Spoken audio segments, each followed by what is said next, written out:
नमस्कार, news capital express में आपका स्वागत है। शुरुआत करते हैं खास खबर के साथ।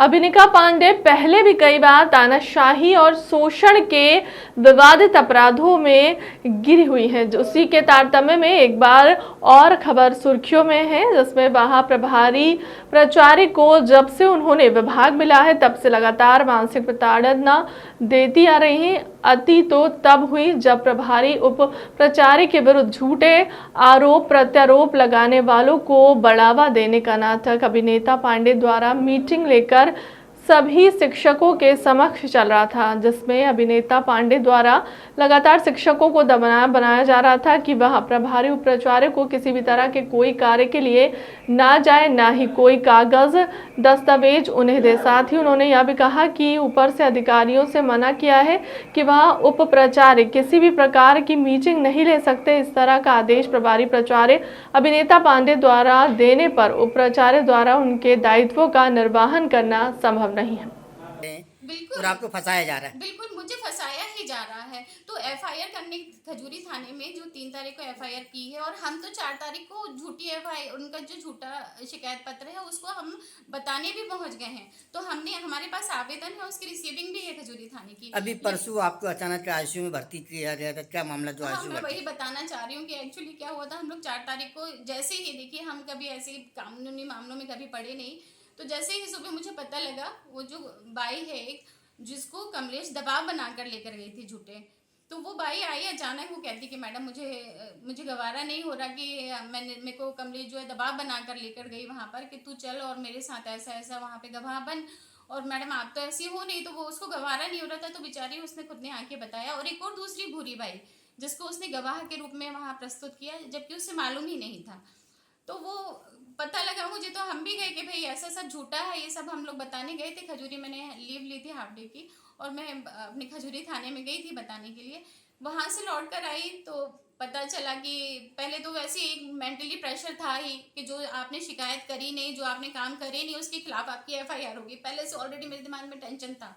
आई मैं, आने के बाद फिर देखा कि ये सब चल रहा है, और ये सब जानते हैं कि कहीं ना कहीं अभिनिका पांडे मैडम द्वारा ही किया जा रहा है, क्योंकि वहाँ पर 1-2 शिक्षक भी हैं जो कि बिना उनमें, जैसे आशीष मिश्रा सर हैं, वो मतलब हर कुछ झूठे आरोप लगाने के लिए एक पैर पे तैयार हैं, और वो कर भी चुके हैं। इसके सारे सबूत हैं मेरे पास, जो कि वो कहीं ना कहीं मैडम के द्वारा उनको सह मिलती है, पूरा विद्यालय जानता है, वो कभी भी आए जाए हर चीज़ में उनको छूट मिलती है, तो उनके द्वारा। और ये एक कमलेश, ये चूंकि उनके घर काम करती है, तो ये लोग मिलके मेरे खिलाफ बस षड्यंत्र रचा रहे हैं कि कैसे भी करके इनको ये प्राचार्य के पद से हटा दिया जाए, या इनको नौकरी से हटा दिया जाए, ताकि उनके ये तानाशाही के उसमें कोई बीच में ना आने पाए। अगर यही सारी चीज़ें हर एक शिक्षक से अकेले में, बिना किसी मैडम के दबाव के, मैडम जब दूर रहे, अभिनिका मैडम जब दूर रहे, तब उनसे पूछा जाए, तो हर एक शिक्षक, जो 2-4 शिक्षकों को छोड़ दीजिए जो उनके वो मतलब जिनको उनसे पैम्पर किया जाता है या जिनको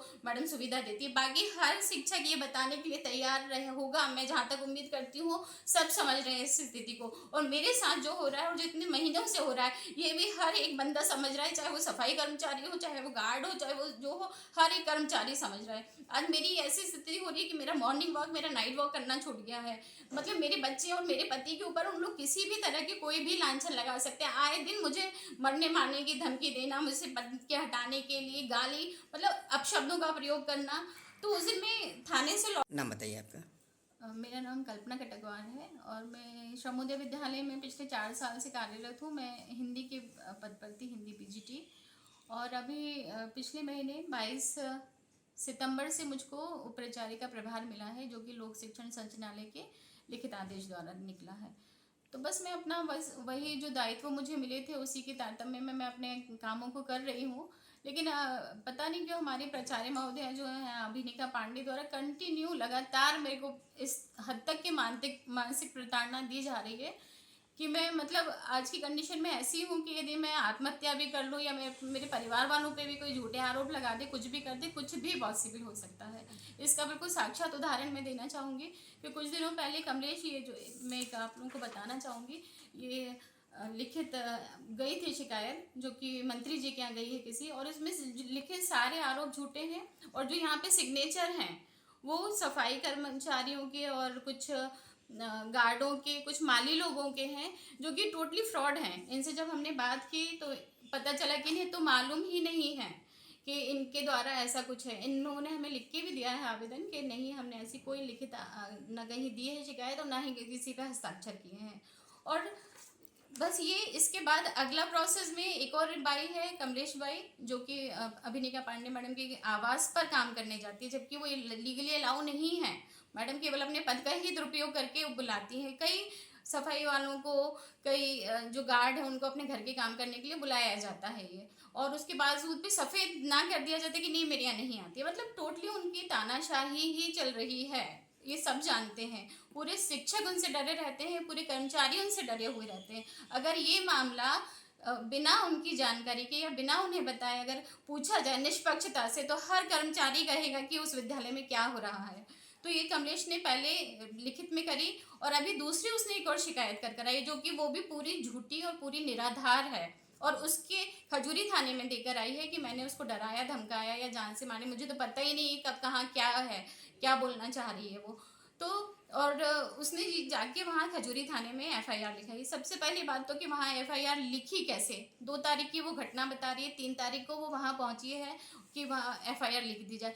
4 तारीख को मैं भी गई हूँ कि भाई वो जो है वो झूठी है, क्योंकि पहले एक बार लिखित में गई, उसकी हमने जांच करी, उसके जो हस्ताक्षर हैं वो सारे फ्रॉड हैं, सब झूठे हैं। उसमें लिखित में मौखिक रूप में सब हमारे पास गवाह हैं, और उसके बावजूद भी ये जो अगली जो इसकी कमलेश की शिकायत कैसे लिख ली गई और डायरेक्ट एफआईआर कैसे हो गई है हमारी जानकारी के बिना। थाने में जो दस्तावेज प्रस्तुत करे, मैडम को कुछ मत देना, इनको कागज मत देना, इनके पास ये करने के लिए नहीं जाना, मैडम को यही बुला लेंगे, ऐसे करके, और पूरा मतलब दबाव बनाने का जो उस समय प्रेशर किया गया है। तो बस उसके बाद फिर मैं अपने, सब लोग चले गए, जाने के बाद फिर मैं अपने कैबिन में गई। फिर अपने कैबिन में जाने के बाद मैंने देखा कि सब लोग, मतलब मैं अपने आप को समझ नहीं पा रही थी, एकदम से मैं इतना मेंटली टॉर्चर हो गई थी, मैं इतने कि मैं क्या बताऊं आपको। हाँ, फोन बाहर रखवाया जाता है। सबसे मेन तो यही अत्याचार है मैडम का, यही तानाशाही है कि वहाँ पे फोन बाहर रखकर ही मैडम के प्राचार्य मैडम अभिनिका पांडे मैडम के रूम में जाया जाता है। बहुत सारी तानाशाही चलती हैं वहाँ पर। आप क्या चाहते हो?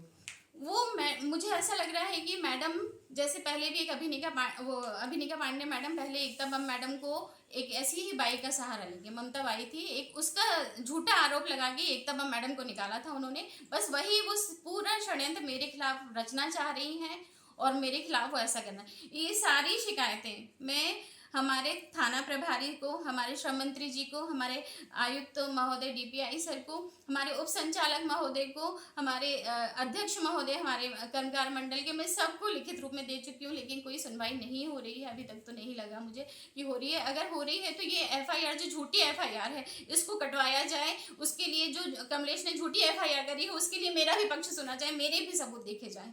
बस मेरी यही गुजारिश है कि जो एफआईआर हो रही है किसके दबाव से हो रही है इसका पता लगाया जाए और ये चीज़ यहीं ख़त्म कर दी जाए। मैं बिल्कुल इसकी वो हूँ, आप किसी भी शिक्षकों से किसी से भी पूछेंगे, लेकिन अभिनिका मैडम जब वहाँ नहीं रहेंगी या उनका किसी भी प्रकार से मानसिक दबाव नहीं होगा तभी सब लोग वहाँ पे सच बताएंगे। यही मेरी गुजारिश है कि बस ये एफआईआर के लिए हमारा भी पक्ष सुना जाए और हमें